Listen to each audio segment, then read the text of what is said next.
저는 웹툰을 그리고 웹툰을 가르치고 있는 정설이라고 합니다. 제가 고등학교 3학년 때 처음으로 만화책 만드는 팀에 들어가서 일을 하기 시작했습니다. 출판 만화라고 예전에는 다 이렇게 손으로 그렸던 그 일을 하다가 대학을 졸업하고 나서 신문사에 들어가서 언론사에서 시사 만화를 한 8년 정도 그렸습니다. 그 이후로 이제 여러 주간지, 월간지에서 만화를 연재하고 그다음에 웹툰도 그리고 지금은 웹툰을 가르치고 있는 일을 하고 있습니다.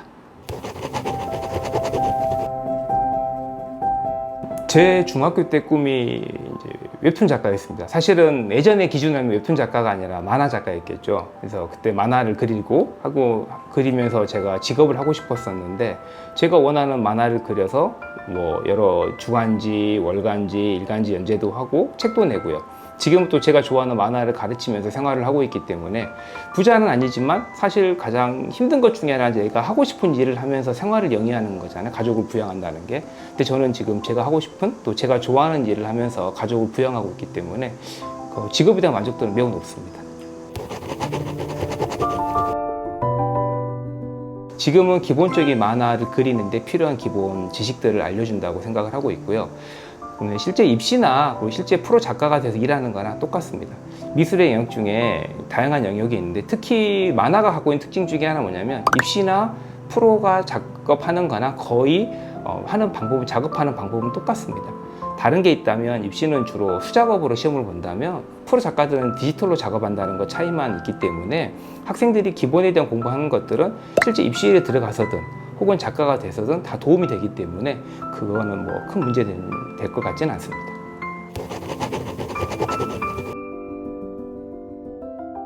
거의 똑같다고 보시면 됩니다. 그러니까 여기 뒤에 잠깐 보시면 그림들이 있는데, 입시 미술 같은 경우는 아무래도 시간이란 제한된 공간이 있잖아요. 제한된 공간에 제한된 재료로 시험을 봐야 되기 때문에, 또 디지털로 하다 보면은 수천 명의 학생이 지원하는데 디지털 장비를 수천 대를 준비할 수가 없거든요. 현실적으로 그건 조금 힘든 여건이기 때문에 수작업으로 주로 시험을 봅니다.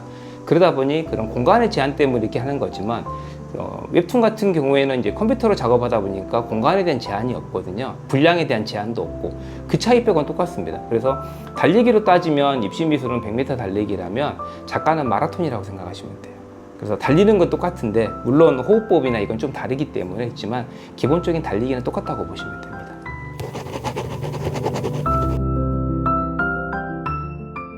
입시 미술은 재료에 대한 제한이 없습니다.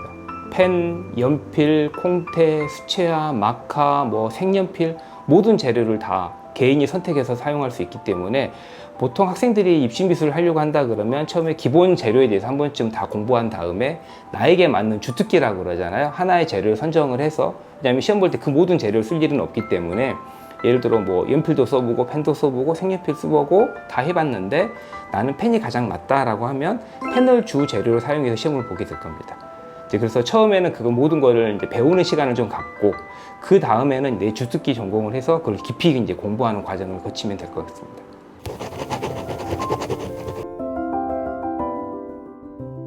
최근에 굉장히 많아졌습니다.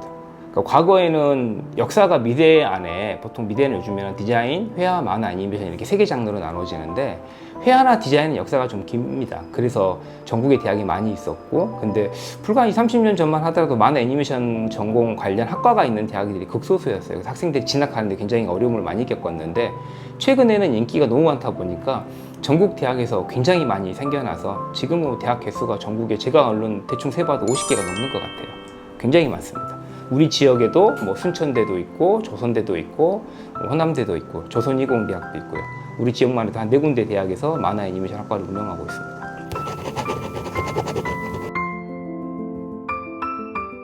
그 작업 테크닉 이런 부분들은 그림 그리는 스타일에 따라 달라집니다.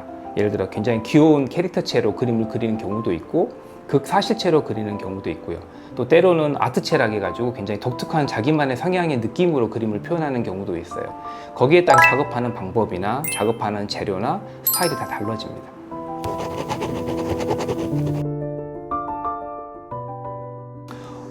제가 처음에 이제 명장 제의를 받고 이제 수업을 강의를 맡게 됐는데, 맡은 학생들을 이렇게 보다 보니까 전반적으로 굉장히 뛰어난 학생들이 많이 많은 것 같아요. 혼자서, 근데 실제 저희 전공 학생들 특징 중에 하나가 다른 미술하는 학생들 좀 다르게 혼자서 이렇게 그림 작업하는 시간들이 되게 많습니다. 매니아라고 하거든요. 그래서 거기에 몰입돼서 굉장히 그림 연습을 많이 했던 친구들이 오기 때문에 기본적인 것들은 조금 알고는 있어요. 다만 전문 지식은 부족하다 보니 어떤 깊이 있는 그림을 그리는 틀린 게 있어서 그 부분들만 조금씩 제가 도와주고 있습니다.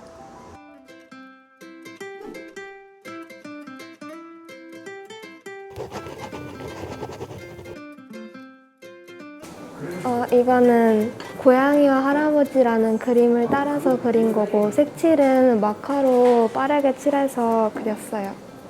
일단 여기 아이와 고양이가 있는데 약간 좀 따뜻하고 좀 뭐랄까 살랑거리는 느낌이라 해야 되나?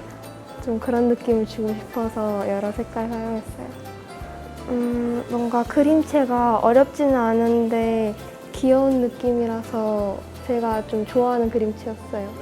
이거는 제가 좋아하는 캐릭터를 따라서 그린 거예요. 색연필로 색칠을 했고요. 조금 마음에 들게 잘한 것 같습니다. 한 1시간 정도 그린 것 같아요. 웹툰에 관련된 직업들을 배워보기도 했고, 그림 그리는데 기본적인 것들도 설명해 주셨어요.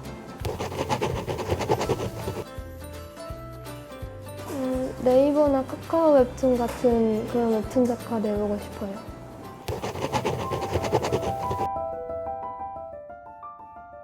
기본적으로 만화 그러면 학생들도 그렇고 학부모님도 그렇고 되게 때로는 쉽게 생각하는 것 중에 하나가 눈에 보여지는 시각예술만 보니까 쉽게 생각을 하세요. 그림만 보는 거거든요. 근데 만화는 사실 그 속에 시각예술인 그림만 있는 게 아니라 문학의 한 요소인 스토리가 존재하고요. 왜냐하면 모나리자나 뭐 이런 작품들 보면 글이 없어요. 그냥 이미지만 존재하고 시각예술만 존재하는데 만화는 스토리가 존재합니다. 그래서 만화를 잘 그리기, 웹툰을 잘 그리기 위해서는 기본적인 문학인 스토리 공부도 해야 되고요. 그 다음에 이 스토리를 이미지, 시각화하는 과정 중에 그냥 단순하게 그림만 그리면 되는 게 아니라 영상 연출 기법이 들어갑니다. 그래서 영화의 영상 연출 기법도 공부를 해야 됩니다. 그래서 만화를 혹은 웹툰을 잘 그리려면 시각예술인 그림, 그 다음에 문학인 스토리, 그 다음에 영화의 영상 연출, 이 세 가지를 함께 공부를 해야 됩니다. 그래서 깊이 들어가면 굉장히 공부할 게 많고 또 그래서 재밌기도 하지만 조금은 어렵기도 한 게 웹툰 공부라고 생각하시면 됩니다.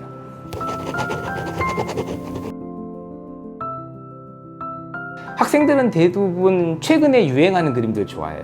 학생들은. 그래서 여기 온 학생들이 90%가 대부분 그걸 그리고 싶어 하는데 문제는 유행은 항상 바뀝니다. 그래서 학생들하고 제가 이제 수업하다 보면 사실 부딪히거나 힘든 부분이 뭐가 있냐면 지금 굉장히 유행하는 그림을 그려도 본인들이 성인이 돼서 작가로나 혹은 어디서 일을 하게 될, 스튜디오에서 일을 하게 될 때는 다시 그 당시에 그때 미래의 아이들이 보면은 옛날 그림이야. 그렇게 말이 나올 수가 있어요. 그래서 현대에 유행하는 그림이라 그것만 할 게 아니라 다양한 장르의 스타일의 그림들을 배우는 게 학생에게는 굉장히 중요하고 필요하다고 봅니다. 크게 웹툰 분야는 두 가지로 나눠진다고 보시면 됩니다. 하나는 웹툰 분야가 있고 또 하나가 영상 분야입니다. 보통 이제 웹툰을 학생들이 선택한다 그러면 웹툰, 즉 네이버나 다음에는 연재되고 있는 만화 웹툰만 생각하고 진로가 굉장히 협소하다고 생각하시는데요. 실제 그것만 작업하는 게 아니라 웹툰, 일러스트레이션, 그 다음에 뭐 컨셉 아트, 스토리보드, 캐릭터 아트 이런 다양한 그림 그리는 모든 작업을 할 수 있는 게 웹툰 분야입니다.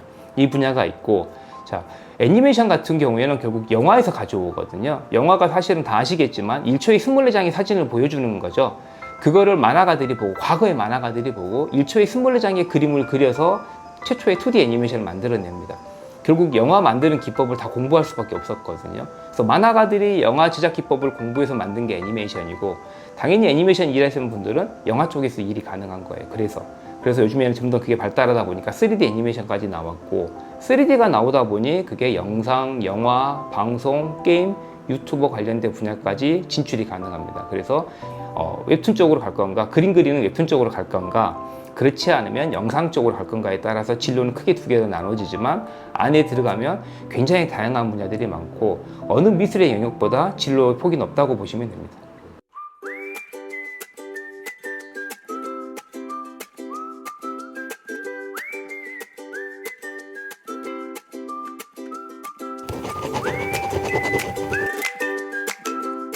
이 그림은 이모티콘 그리기 그림인데 이건 화난 이모티콘이고 부끄러운 이모티콘, 응원하는 이모티콘 그리고 오케이를 하는 이모티콘을 그렸습니다. 이 그림은 나무 그리기 그림인데 어떤 작가님의 그림을 따라서 그린 겁니다. 먼저 전신 그리는 법을 배웠고 이걸 배움을 통해서 제 그림에 좀 더 도움이 되었던 것 같습니다. 지금 이거는 제가 수작업한 겁니다. 수작업을 펜에 잉크를 찍어서 사절지랑 큰 종이에다가 일러스트로 작업을 한 거고요. 소설 갈매기 꿈을 모티브로 작업을 한 겁니다. 이것들은 이제 펜의 특징 중에 하나가 수정이 불가능합니다. 그래서 정교한 펜화 그림을 그릴 때 수만 번의 선을 그어야 되는데 이렇게 크로즈업해 보면 이 수만 번의 선을 그을 때 단 한 번의 실수가 용납이 되지 않는, 학생들이나 이제 수작업을 그리신 분들이 힘들어하는 이유 중에 하나가 바로 이런 실수가 용납되지 않기 때문에 그럽니다. 왜냐하면 한 번 선을 잘못 그으면 처음부터 다시 그려야 되기 때문에 그런 거고요. 그다음에 만화가 굉장히 그 협성 웹툰만 있는 게 아니라 다양한 장르가 있더라는 걸 보여드린다면, 이게 지금 제가 작업한 이제 광고 일러스트 작업한 것들입니다. 아마 관광지 가서 보시면 이런 것들 많이 보셨을 거예요. 이런 광고 일러스트도 작업을 할 수가 있고요. 이런 식으로 이제 확대해서 이거를 그려서 이제 제가 디자인 사무실에 넘기면 디자인 사무실에서는 이걸 편집해서 책으로 만들거나 이게 뭐 카탈로그를 만든다 하게 됩니다. 이거는 책 표지 작업했던 것들입니다. 이거는 이제 책에 사파로 들어갔던 표지 작업했던 것들이 이제 이런 부분들이 들어가고요. 그 다음에 작업했던 것 중에 하나가 지금 영광에 가면 불갑사라는 곳이 있어요. 거기 상사 축제 하는데 이것도 이제 작업을 이제 맡아서 했던 부분이고요. 그 다음에 했던 게 이제 시사만화 같은 경우도 예전에 이제 세월호 때 제가 그때 마침 연재를 잠깐 해가지고 했던 것들인데 시사만화 작업이고요. 이런 것들은 이제 책 사파 작업한 겁니다. 그러니까 전라도에 수많은 섬들이 굉장히 많잖아요. 1,400개 섬인데 그 각각의 섬의 주요 관광지를 안내해주는 책자를 만든 적이 있는데 거기 일러스트 사파 작업을 제가 했어요. 그래서 거기에 들어갔던 그림들입니다. 이런 부분들. 이거는 지금 김대중 선생님의 대통령님의 생각 그림 작업해 놓은 겁니다. 이게 지금 학생이 저한테 배웠던 학생이 작업한 거고요. 뒤에 보이는 거와 좀 다르게 이제 이거는 색연필과 수채화 두 가지 재료를 이제 섞어서 사용해서 이제 시험을 본 작품입니다. 지금 이쪽엔 이것도 마찬가지. 이건 색연필만은 주로 색연필만 한 재료를 해서 컬러 느낌이나 이런 것들을 좀 다르게 접근한, 보통 학생들이 웹툰에서 보기는 힘든 스타일의 그림들입니다. 조금 학생들이 좀 좋아하는 스타일로 간다 보면은 이 친구도 굉장히 그림을 잘 그리는 학생 작품인데 이 학생은 콩테로 작업을 한 겁니다. 수채화와 콩테라는 재료로 다른 재료로 사용을 한 거고요. 이 학생은 붓펜으로 그림을 그린 겁니다. 붓펜을 저한테 배워서 수채화와 붓펜을 이용해서 이제 그림을 그렸던 거고요. 이렇게 다양한 재료로 만화는 처음에 배워야 되기 때문에 이건 펜으로 작업을 한 겁니다. 펜과 수채화를 이용해서 작업을 한 거고요.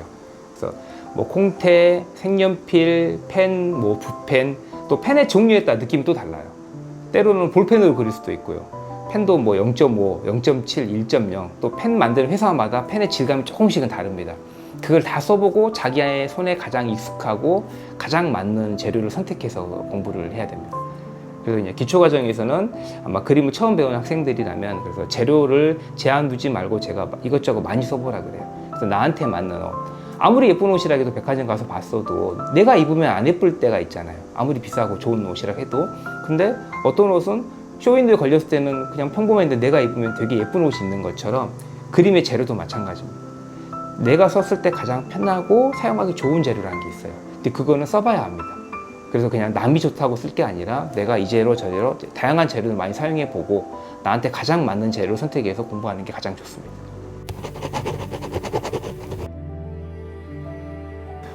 사실은 만화 기법이라는 게 굉장히 많고 공부할 게 많기 때문에 K맹장이 저에게 주어진 시간 20시간이거든요. 20시간이나 짧은 시간 동안 안에 제가 그 학생들 웹툰 작가로 만든다거나 어떤 특정 분야의 테크니컬한 전문가로 양성한다는 건 불가능합니다. 그래서 학생들한테 처음에 얘기를 했어요. 제가 알려줄 수 있는 거는 실제 웹툰을 잘하기 위해서는 필요한 능력들이 어떤 게 있고, 왜냐하면 처음에 온 학생들은 재료를 뭘 써야 되는지도 몰라요. 그래서 재료를 이렇게 써야 된다. 이런 다양한 재료가 있다는 걸 소개를 해주는 거죠. 그래서 학생들에게 펜더 써보게 해보고 이번에 색연필도 써보게 해보고 마카를 써보게 했어요. 그래서 이것 외에 더 많은 재료들이 있으니 너희들이 직접 써보고 재료를 이제 공부하길 바란다. 왜냐하면 학생들은 그런 게 있는지도 모르거든요. 그걸 소개하는 과정. 그 다음에 웹툰을 잘 그리기 위해서는 가장 기본적인 게 이제 캐릭터 그리는 방법이 있어요. 그러려면 인체 해부학을 알아야 되거든요. 그것도 제가 대학에서 학생 가르치는데 한 1년 걸립니다. 그거를 제가 여기서 서너 시간 가르쳐서 학생들이 중학생이 잘한다는 거는 말도 안 돼요. 그래서 이런 해부학을 공부를 해야 된다는 걸 소개하고 간단한 예시나 제가 시범을 보여줬고요. 그런 것처럼 웹툰에 필요한 가장 기본적인 뼈대가 된다고 생각하는 부분들을 매 시간마다 하나씩 소개해주고 학생들에게 안내를 해줬습니다. 그래서 학생들이 웹툰이라는 게 그냥 내가 좋아하는 캐릭터만 예쁘게 하나 그린다고 되는 게 아니라 정말 다양한 것들을 배워야 된다는 거를 알게 하는 과정이라고 생각을 합니다. 그래서 그거를 소개해주고 그걸 안내하는 것만으로도 학생들에게 진로를 알게 되는데 큰 도움이 될 거라고 생각을 합니다.